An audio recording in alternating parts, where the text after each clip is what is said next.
Over the next 12 months, 3 million people are going to be caught speeding. So tonight on Fifth Gear, we're going to help you save your licence.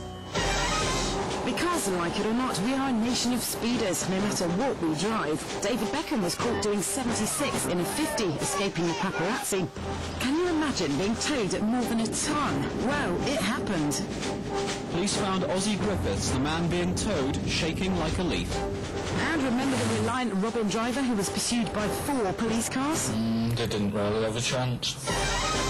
The highest speed ever recorded by police, though, was the biker who clocked 157 on the Tinswick bypass. But now there's a host of expensive gadgetry that claims to find the speed traps before they find you. We've decided to test them all by building the ultimate stealth car.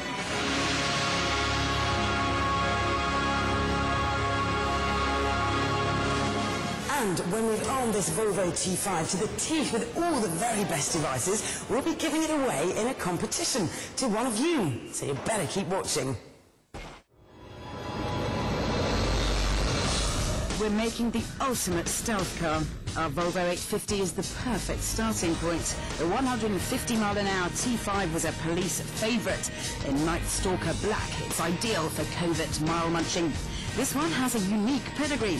The previous owner is a certain Quentin Wilson. We think it's rather tasty, and I've been personally polishing it for you. We'll be giving it away at the end of the programme. But before we do, we want to fit it with the best speed camera detection devices possible, which means we've got to do some testing. We'll start by looking at traditional radar detectors. They work by sensing the radar signals emitted by GATSA cameras. They'll also warn you if a copper is firing his radar or laser gun at you. They get power from the cigarette lighter, and with a bit of spit, are easy to fit.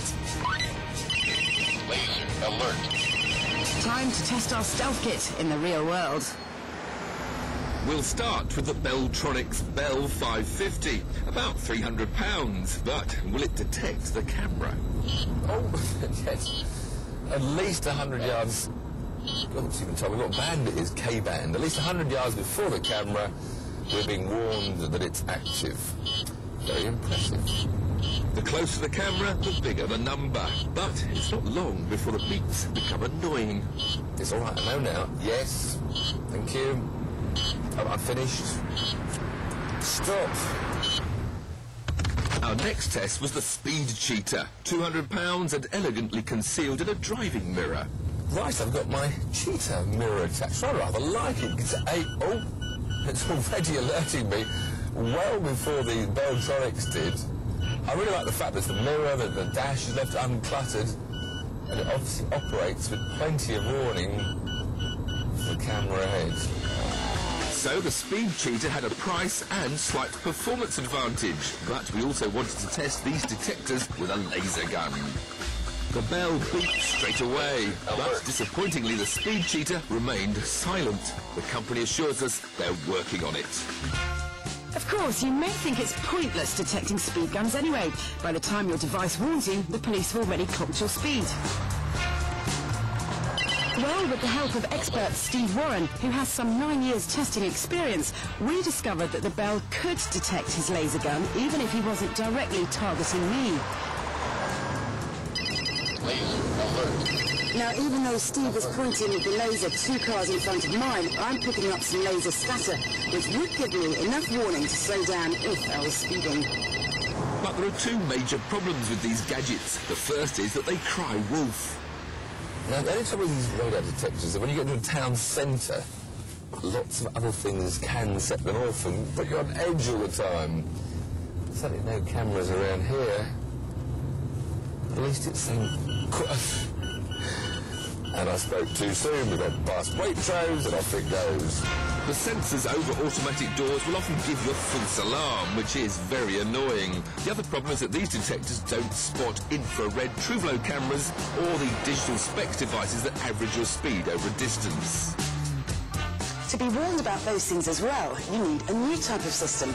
They're called GPS devices, and several are available, priced from £300 to £500. They all work the same way, flashing and beeping when you get close to a camera. GPS means Global Positioning System, a network of satellites the US Army created to find their tanks, but which can now be used by anybody. Each company runs a database of every fixed speed trap in the country. The device then listens to the GPS satellite to work out where you are and whether there's a camera nearby. To ensure you've got up-to-date information, you plug the units into the internet and download the latest database. An annual subscription costs around £50. Obviously, we couldn't do a complete check on the accuracy of all the databases. It's impossible without driving all over the country with every system. However, in the 4 weeks we've been playing with the things, they've always come up trumps. But GPS-only systems won't detect laser or radar guns, which is why manufacturers are now starting to offer attachments that do detect them. So you get all the benefits of GPS plus some of the radar and laser protection you saw earlier. The combined systems we tested worked well, but they do come at a price. Warning, laser. Our favourites are the Origin V2, which comes with laser detection for £420. The robust Road Angel is £400, also with laser protection. And the dinky little Morpheus Micropilot with optional radar but no laser, it's £745. Incidentally, you may be wondering whether any of this lot are legal. Here's a quick word from a policeman. Yes, they are perfectly legal because all they're doing is providing information. Well, there you have it. All of our favourite GPS systems will be fitted to the stealth car we're giving away, and we'll also throw in the Bell and Cheetah laser and radar detectors for extra protection. There's still some gadgetry to be tested, but for a head start, why not enter the competition to win our... It's the final stage of our ultimate stealth car story. There's just one more device to test before we give this Volvo away. But it's one that sits in a rather grey area as far as the law is concerned, even though it's nothing more sinister than a garage door opener.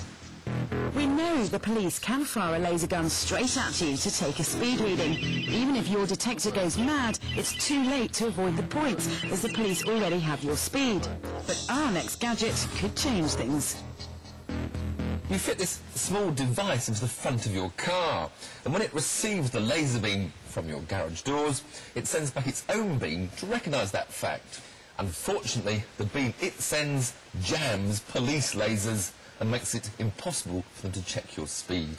There are pictures of innocent garage doors on the books, but it's pretty clear that jamming police lasers is what it's really for.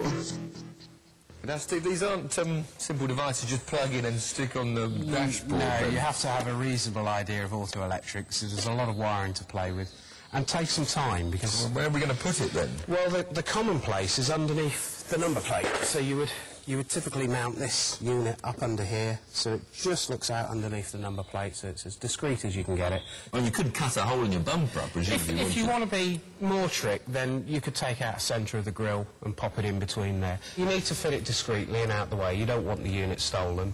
The stories that they were very powerful before, they were almost too powerful or something. Yes, there was some very powerful units out there where they used class 4 lasers, and you could literally, if you took the lens off, you could see the cardboard burn on them and everything else.